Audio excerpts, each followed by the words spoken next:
Hello friend, स्वागत है आपका विद्या ज्ञान क्लासेस में। और हम कर रहे हैं नियोजन प्लानिंग। किस चीज की प्लानिंग हो रही है? अर्थव्यवस्था की। किसकी अर्थव्यवस्था? भारत की अर्थव्यवस्था। ठीक है, क्योंकि आपकी बुक भारत की है। तो भारत की अर्थव्यवस्था की कैसे, जब हम आजाद हुए थे उसके शुरुआती दौर में हमने कैसे अर्थव्यवस्था को प्लान किया, क्या प्लानिंग थी, क्या स्टेप उठाए हमने, उस बारे में हम आज जानेंगे। तो आपकी जो टाइटल है आपकी बुक में, एनसीईआरटी में, वो यही है, शुरुआती कदम। शुरुआती कदम क्या था हमारी अर्थव्यवस्था को लेके। ठीक है, तो पेज नंबर है आपका 51। ठीक है, 51 में दिया गया है बिल्कुल अच्छे से बड़ा बड़ा। ठीक है, तो ऑफ कोर्स पैराग्राफ में दिया गया है, पर मैंने पॉइंट्स में कर दिया है। जब मैं लिख रही थी तो बिल्कुल नहीं, मुझे ऐसा लग रहा था कि ये छोटा है, जब कैमरे में देखा तो हाँ ये छोटा लग रहा है। तो मैं थोड़ा शब्दों पे गौर करना और फिर साथ साथ देखते हुए चलना, तो आपको समझ में आ जाएगा। ठीक है, तो ओके, तो स्टार्ट करते हैं। पहला पॉइंट क्या है? जो हमने प्लान चूज किया, जो हमने योजना चुनी अर्थव्यवस्था के लिए, वो कहाँ से चुनी देख लेते हैं। यूएसएसआर यानी सोवियत संघ की तरह भारत ने भी पंचवर्षीय योजना का विकल्प चुना। ठीक है, तो पंचवर्षीय योजना जो हमने चुनी वो कहाँ से थी? सोवियत संघ से थी, हमारे सबसे गहरे मित्र से थी, जो हमने वहां से बोरो करी है।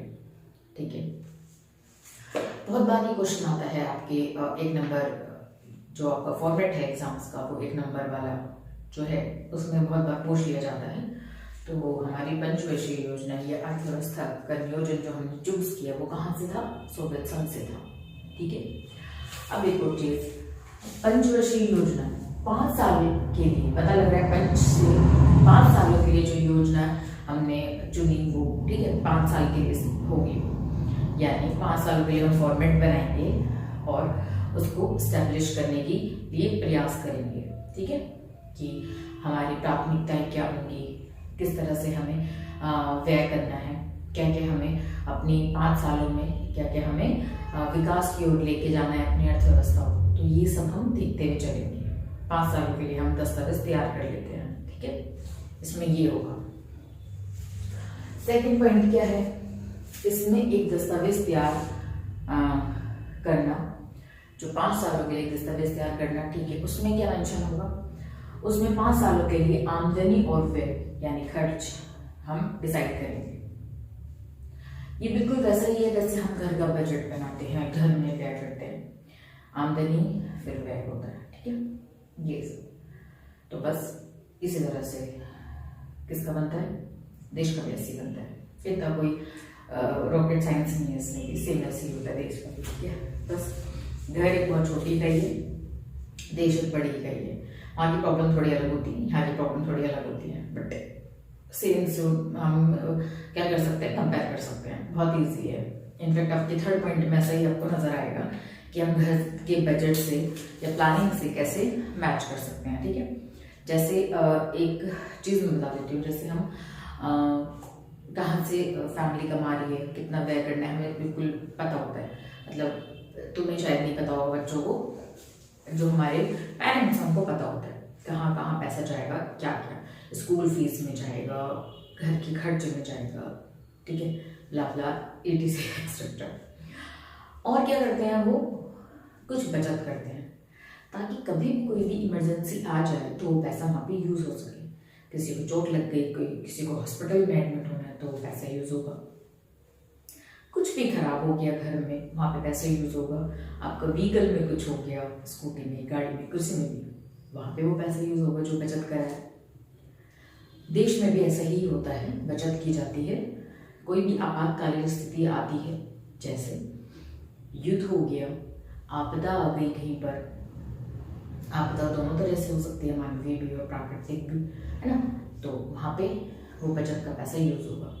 तो देख लो, सिमिलर है ना, घर का भी वैसे ही चल रहा है और देश का भी तो ऐसे ही होता है। ठीक है, थर्ड पॉइंट की तरफ आ जाते हैं। ये तो बहुत ही छोटा है, मैं बोल देती हूँ अच्छे से। ठीक है, योजना यानी पंचवर्षीय योजना में 2 चीजों में डिवाइड होगी। क्या है वो? केंद्र सरकार, राज्य सरकार है। ठीक है, केंद्र सरकार पूरे देश के लिए काम करती है, पूरे से कोई भी राज्य और राज्य के लिए काम करते हैं, वो अपने राज्य के लिए काम करेंगे। उसमें भी दो चीजें डिवाइड हैं, जैसे गैर योजना व्यय, मतलब ऐसा भी हम व्यय जो योजना में नहीं है पर हमें करना पड़ रहा है क्योंकि वह जरूरी है, और एक योजना वाला व्यय तो है ही। तो यहाँ पे भी यही डिवाइड किया, यहाँ पे भी, ठीक है, दोनों स्तर पे यही होगा। तो गैर योजना व्यय जो मैंने बताया कि इमरजेंसी वाली चीजें जो हमें पता भी नहीं ऐसा हो गया, उसके लिए पैसा रखा जाता है। और योजना जो हमने तय करी है 5 सालों के लिए, जो हमने दस्तावेज तय किया, वो तो व्यय होगा ही होगा वहाँ पे, ठीक है। तो ये 3 पॉइंट हैं जो पंचवर्षीय योजना के स्तर पर काम करवाए जाते हैं, किए जाते हैं, ठीक है। निष्कर्ष की तरफ आ जाते हैं हम कि निष्कर्ष क्या बताया है, किस तरह से बताया है। पहली पंचवर्षीय योजना 1951 में शुरू कर दी गई थी, नवंबर में। आपकी बुक में बिल्कुल लिखा गया है, लास्ट पैराग्राफ है आपका इसी का, पेज नंबर 52, ये लास्ट पैराग्राफ है, इसे मैंने निष्कर्ष के तौर पर समझाया है, ठीक है। तो बात हो रही है कि पहली पंचवर्षीय योजना स्टार्ट हो गई 1951 में, ठीक है। जब ये स्टार्ट हुई तो ऐसा माहौल था, सब इस पे बात कर रहे हैं, इस पे बहस कर रहे हैं, चर्चा का विषय बन चुका है ये पूरा सब लोगों के बीच में, ठीक है। तो वो सब लोग कौन हैं उसको डिटेल में बताया है, जैसे कि जीवन के हर क्षेत्र के लोग, मसलन बुद्धिजीवी यानी जो बहुत पढ़े लिखे हैं, जो बहुत समझदार हैं, ठीक है, उनके बारे में, पत्रकार, सरकारी और गैर सरकारी क्षेत्र के कर्मचारी, उद्योगपति, किसान, राजनेता आदि ने योजनाओं के दस्तावेज पर व्यापक बहस करी।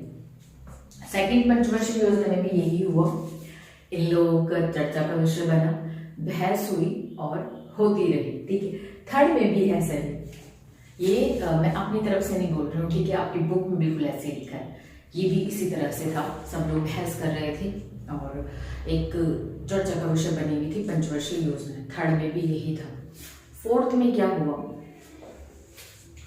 फोर्थ में नियोजन का जो नयापन था, जो हमारी पंचवर्षीय योजना की प्लानिंग थी, वो जो नयापन था ना, वो जो किक थी, वो क्या हो गई, मंद पड़ गई, वो मंद पड़ गई। और क्या हुआ साथ में, आर्थिक संकट बहुत ज्यादा गहरा गया भारत में।